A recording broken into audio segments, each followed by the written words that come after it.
Okay, guys, this is bad lighting, but I wanted you to be able to see my chart. Now, I made this, but you can simply do piles if you want. But here's how I teach those sight words that are kind of oddballs or tricky. So I introduce 10 at a time, and we'll look at the word, and it didn't have any marks on it. It just said the word when. And I asked the kids, what do you think the tricky part could be for when? What's going to make you kind of stumble if you didn't know anything about that word?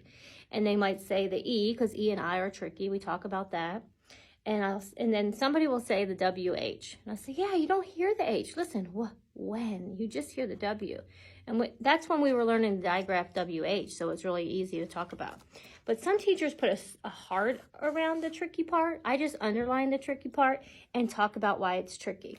The other day we had this word here, so we were easily able to talk about that silent E. So anyway, so you mark them as you teach them. As they get faster, they move up to a bunny, and then a cheetah.